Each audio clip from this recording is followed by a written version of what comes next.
président de la République parce que Diomaye Faye recevoir na benn délégation bu jógee Maroc ay Tidiane. benn affaire bu ñuy préparé.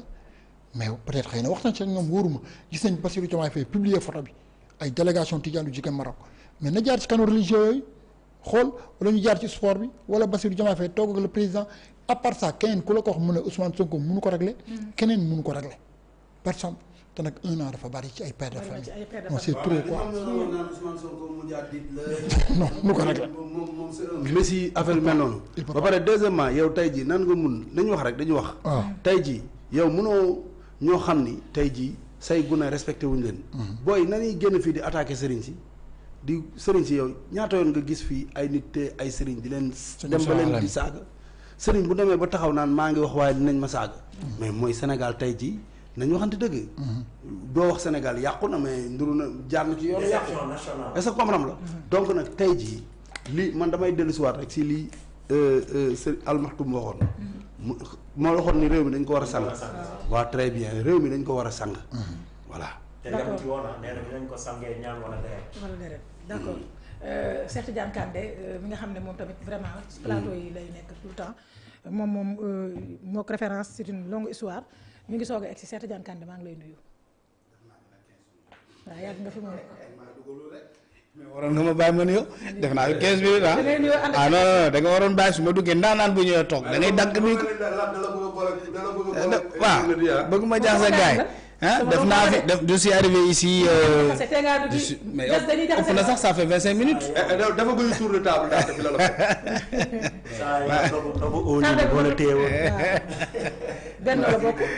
maa ngi leen di nuyu di leen jaajëfal bu baax a baax Grand Ndiaye maa ngi leen di jaajëfal. di nuyu internautes yi di tàmbale waxtaan wi fële ca Kolda toute la ville n'a pas d'eau. toute la ville entière. amul ndox Kolda. ah oui coupure générale. loolu moo ko war xam waaw doy na waar te facture yi léegi ku doon fay 25000 da ngay dem ba 100000 150000. man de 63000. plan de redressement bi. non sérieusement boo ñëwee da ngay ñëw signaler ko waa SDE waa SONES nu ñu tudd léegi Sen'Eau. ñu ne la non da ngaa tijji sa robinet ngelaw lii di romb noonu. waaw il faut ñu laaj la moom loola. c'est extra. waaw nañ ci jàpp xam naa ne autorité yi. bu ci facture ndox kër goo xam ne juróomi nit la am nga fay 63000 man de moom laa fay. et puis ndox mi léeg-léeg guddi lay ñëw 1 heure de temps mu coupé ay 3 heures du matin 4 heures nga root li ngay root mu demaat ba heure boobu nga jóge ci 10 000 80 000 da ngay gis ku doon fay 5000 yóbbu la ba 50 000 SDE nag insiste que tu payes ça par force. Sen'Eau.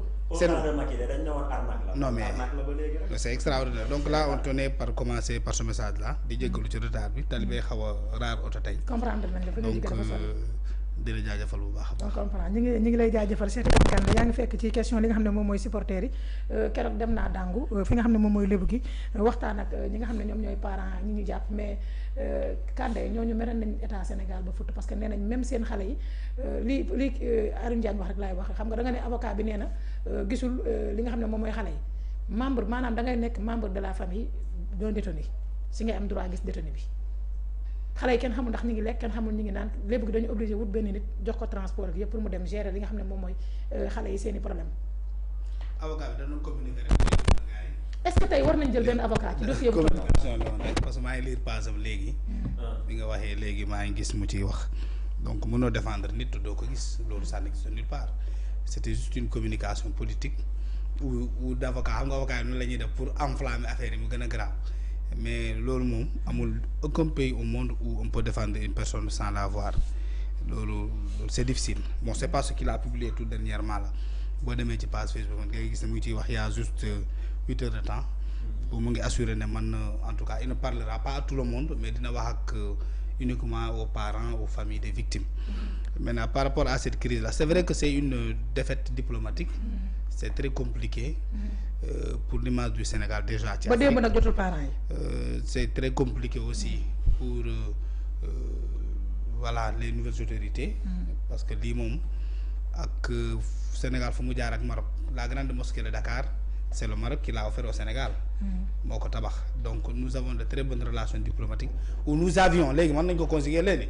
parce que tout simplement boo amee say nit ñu jàpp leen amoo kenn ku mën a intervenir grand bi wax na léegi mbirum diplomatie religieuse fu am diplomatie religieuse xanaa premier ministre am ci wàll voilà donc le premier ministre du Sénégal moom yéen ñëpp xam ngeen ne Ousmane neexul a défendre.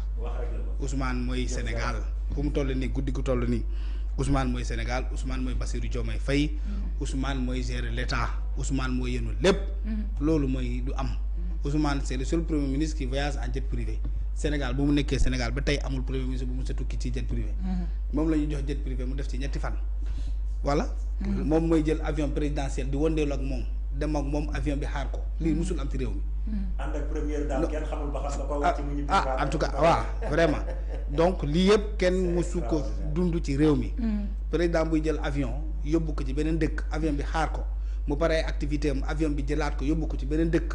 avion bi dem taxay foofu xaar ko kooku boo waxee ne amul influence sur le plan diplomatique wax dëgg yàlla da ngay défendre les défendables rek. mais en toute sincérité on sait que Ousmane Sonko il a beaucoup plus d'influence que le président Bassirou Diomaye Faye. ci niveau yëpp.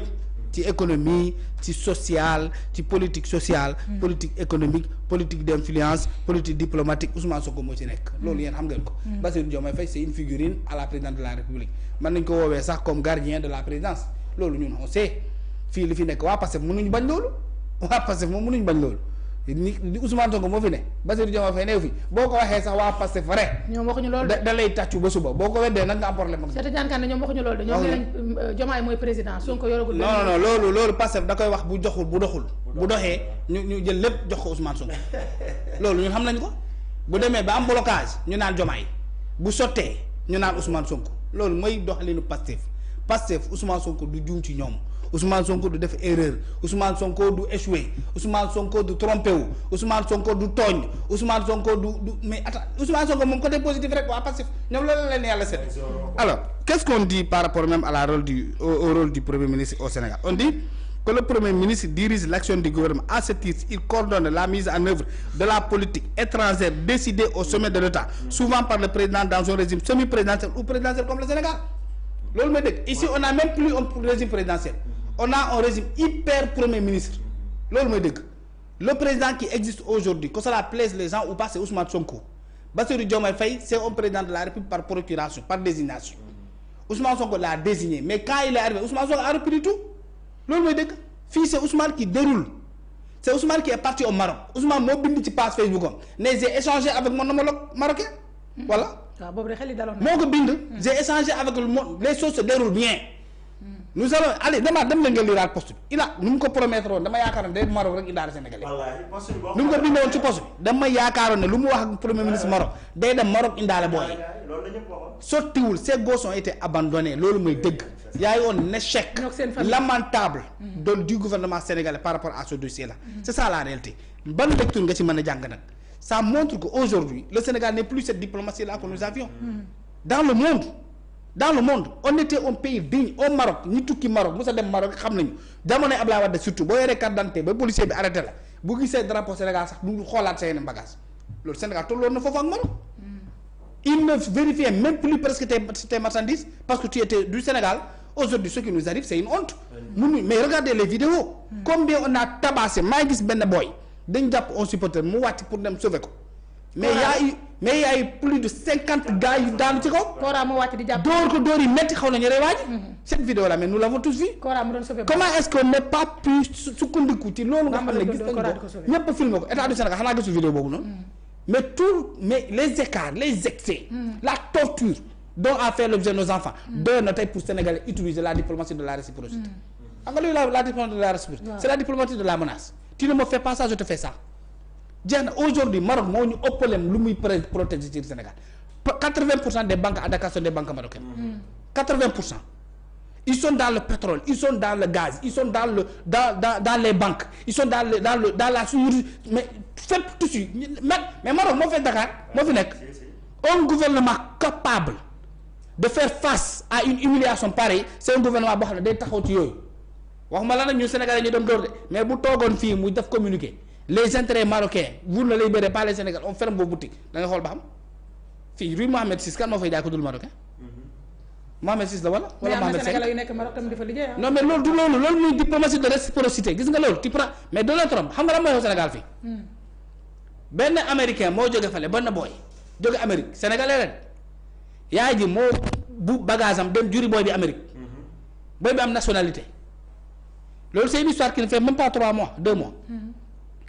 booy bu mu demee ba am ay 13 ans yooyu noonu 8 ans commencé nekk booy gangster yooyu yaa ji da ko andi Sénégal pour dugal ko ci daara mu jàng tuuti diine bu mu yeggee muy bandilu imam bi da ko dóor yi metti ba ginnaaw gi dagg.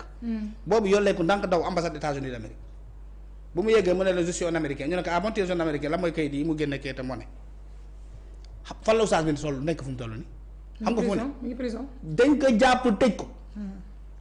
Amérique moo porté plainte gars yi yéex ñu localiser waa ji gars yi xaw a yéex ñu ne boo leen ko jàppul ñu dem jëli ko ñu Sénégal activiste levé dem jàpp boobu tëj ko loolu la ñuy woowee diplomatie. mais nag Donald Trump day jàpp ay président de. mais loolu mooy diplomatie. la diplomatie 3 étapes la am 3 étapes fondamentales. y a ce qu'on appelle la diplomatie de la tendresse moom ngay dégg naa woy c'est notre frère ay amis la ñu Sénégal Côte d'Ivoire xam nga am na benn jamono. ñoo frère de la Côte d'Ivoire dañoo xaritoo Côte d'Ivoire ak Cameroun ñuy dóorante ça c'est la diplomatie amicale. boobu ci suuf la mais bu demee à un niveau supérieur y a ce qu'on appelle la rigueur diplomatique elle est au-delà du discours amical ak yooyu. yaa ngi dégg au signe des conventions maintenant dans le respect de ces conventions là foofu la diplomatie presque militaire di intervenir presque militaire. Tu ne respectes pas mes pactes, tu ne respectes pas tes pactes.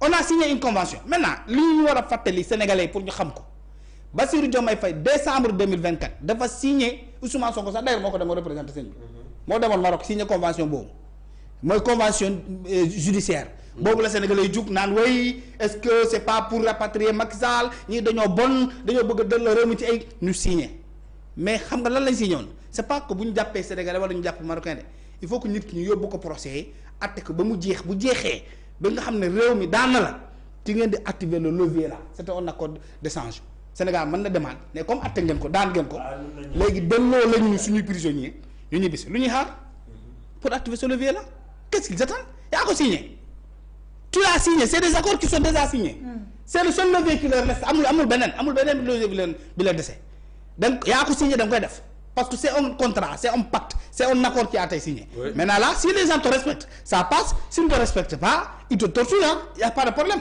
comment est-ce possible que ay sénégalais ñu jàpp leen ci seen i tenue seen nu mu tudd seen maillot ak tàngoor bi nekk ci dëkk yi am na jamais boobu ba tey l'État n'est même pas capable de dépêcher l'ambassadeur qui se trouve au Maroc jox leen ay yére kenn ku nekk ñu jox la sa sac bu ndaw yóbbu saabu yóbbu boros est-ce que ñoom ñoo ngi soccu fu ñu nekk est-ce que ñoo ngi changé mais au moins ñu jël tenue yo jël jëndal la sac ils sont combien 19 lañu état mën na la jëndal kenn ku nekk ñu jëndal la sa yére loolu acte boobu rek lañ soxla nga dem changer mais au moins c'est un acte humain xaalis bi c'est après mais au moins nit ki fexe leen ba mu changer yére parce que c'est pas normal que depuis bu ñu jàppee booy ba tey gii ñu ne changer wuñ seen yére loolu c'est inhumain mais le Sénégal qu'est-ce qu'on est en train de vivre actuellement donc mu nekk des choses déplorables nañ dem xool am nañ consul au Maroc on a une ambassade au Maroc on a tout au Maroc on a une bonne représentation diplomatique au Maroc il faut que l'État active sa puissance diplomatique pour sortir ces gosses-là de l'affaire parce que lii c'est pas supportable. bu amee puissance diplomatique. Ah mais non mais on a une puissance diplomatique ça il faut pas le nier.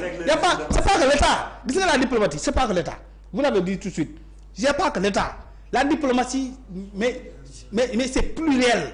Y a mais la diplomatie économique les entrepreneurs là qui peuvent intervenir au Maroc sans l'État du Sénégal. même am na fi sportif. waaw les qui comment ça s'appelle le numéro 10 là. comment il s'appelle Moussa Ndaw et autres. keroog loolu laa de wax nee naa leen bu état Sénégal réagirul former leen